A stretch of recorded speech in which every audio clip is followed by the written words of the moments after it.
ایک بھائی نے یہ سوال کیا ہے کہ اگر کوئی عورت ایسی ہو جو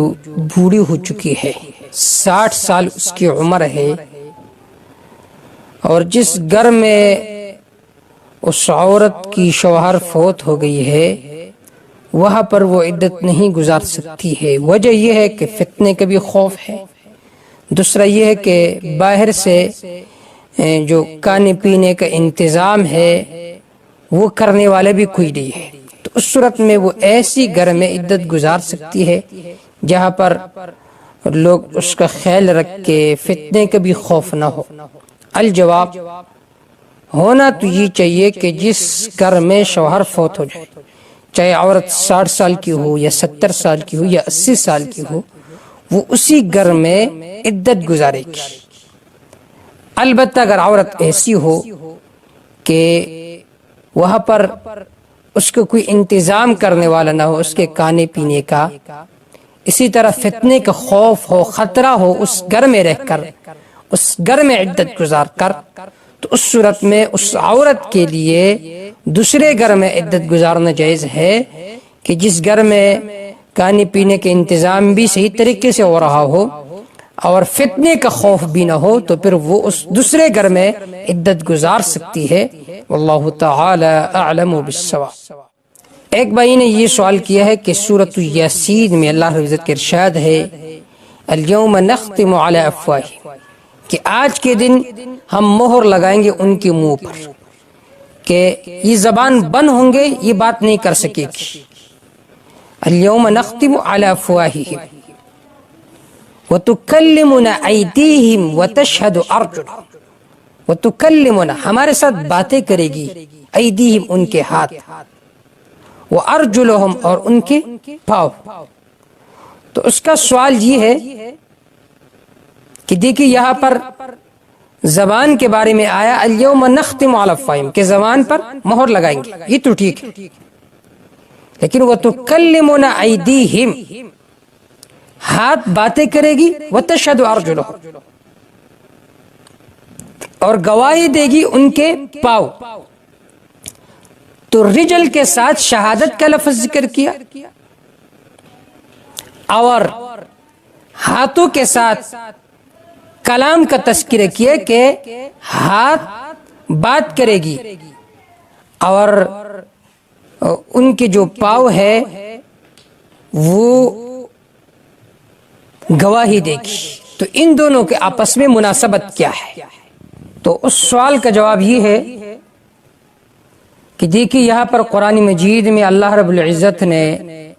یہ تذکرہ کیا الیوم نختم علی افواہہم، ہم ان کے منہ پر مہر لگائیں گے، کیونکہ منہ جو ہے وہ تو باتیں کرتی ہے۔ وتکلمنا ایدیہم، ہاتھ وہ باتیں کرے گی، وتشہد ارجلہم، پاؤں گواہی دے گی۔ کیوں رجل کے ساتھ شہادت کا لفظ ذکر کیا؟ کیونکہ اکثر طور پر جتنے بھی اعمال آدمی کے جسم سے صادر ہوتے ہیں اس میں رجل کا، پاؤں کا بہت بڑا دخل ہوتا ہے۔ آپ اگر کسی جگہ چوری کے لیے جاتے ہو تو آپ کے پاؤں ہوں گے تو آپ جائیں گے، آپ اللہ نہ کرے زنا کے لیے جا رہے ہو تو آپ کے پاؤں ہوں گے تو آپ جائیں گے، آپ نیک اعمال کی طرف جاؤ گے تو پاؤں ہوں گے تو جائیں گے۔ تو اسی وجہ سے یہاں پر پاؤں کے ساتھ شہادت کا لفظ ذکر کیا۔ ھذا ما عندی واللہ تعالی اعلم بالصواب۔ ایک بھائی نے یہ سوال کیا ہے کہ قسطوں میں چیزوں کو خریدنا کیسا ہے؟ دیکھیے بہت سارے لوگ ایسے ہوتے ہیں قسطوار چیزوں کو بیچتے ہیں، تو آئی جائز ہے یا نہیں؟ الجواب، قسطوں پر چیزوں کو خریدنا فروختنا جائز ہے، یہ تجارت کی ایک جائز قسم ہے جس کے ناجائز ہونے کی کوئی شرعی وجہ نہیں ہے۔ کیونکہ دیکھیے ایک چیز آپ نقد بھیجو گے تو ظاہر بات ہے اس کی قیمت کم ہوتی ہے، جب آپ ادھار بھیجو گے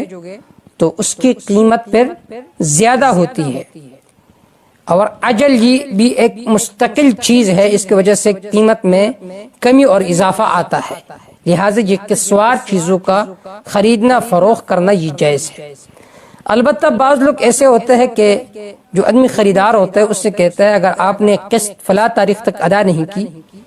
تو پھر قسط میں ہم اضافہ کریں گے، مثلا ابھی 50 لاکھ ہے، اگر آپ نے تاخیر کی 1 مہینہ تو پھر آپ 1 لاکھ اضافی دیں گے، تو ایسا شرط لگانا جائز نہیں ہے۔ اگر کسی نے ایسی شرط لگائی تو اس وجہ سے پھر یہ قسطوار کاروبار ناجائز ہوگا۔ لیکن اگر یہ شرط نہ لگائی گئی ہو بلکہ پہلے سے قیمت فکس ہو تو پھر اس صورت میں قسطوار چیزوں کو خریدنا اور فروخت کرنا یہ جائز ہے، واللہ تعالی اعلم بالصواب۔ ایک بھائی نے یہ سوال کیا ہے کیا ٹوپی کے بغیر بھی نماز ہو جاتی ہے؟ الجواب،